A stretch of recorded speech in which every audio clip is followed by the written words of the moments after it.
I'm sorry for how tired I've been lately and that I've been stuffed up because I accidentally consumed something with milk in it Friday. Um, change at Shebika, a report from a North African village by John Duvignaud, introduction by Robert Fernea, and one of the key things that we see in a book like this is this pushing of so called progress that seems backwards and the shift of such societies. But this was what this book was talking about. Because, see, 1968, so it was earlier, and C. Tijani Jajil was the one that I guess made this book possible. But it wasn't that they weren't willing to adapt to technology, because these people definitely were, you know, but they had values.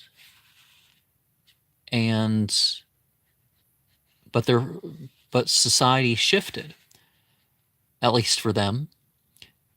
There were certainly abrogations, I'm sure. But the shift was that they, you know, military became just as important as school, and school became just as important as religion and family, rather than religion and family was life. And that meant that these people had answers to their moral questions and whatnot that they had, and they could quote. And yeah, but they were open to the tools. But eventually they rebelled. They rebelled against the central government of Tunisia, in that, why are we doing all this quarrying work if we can't use some of this to rebuild our own homes? And they were getting paid their bag of pasta, but the rest of their payments, they weren't getting that either. And, and the prices, of course, were going way up all over Tunisia. But they were a self-sustaining village. And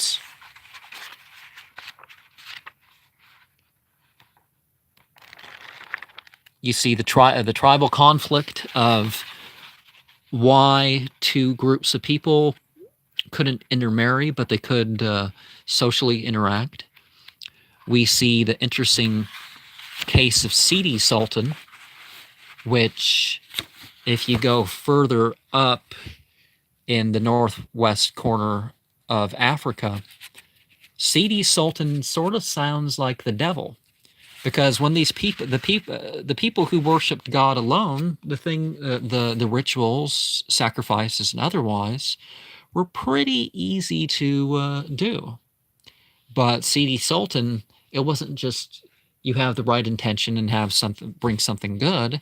Is you had to do something very specific. Maybe you'd have to make some weird sound that had no meaning that anybody knew. A certain number of women would have to take place instead of one animal. 7 he-goats, or that sort of thing would go on. And the caretaker of the so-called tomb, which I don't know if it's ever been verified that it was a tomb of anybody, but people believe that it was a tomb of a pilgrim, and it could be a real saint. But the Black Sultan of Morocco is sort of like a name for Satan himself. And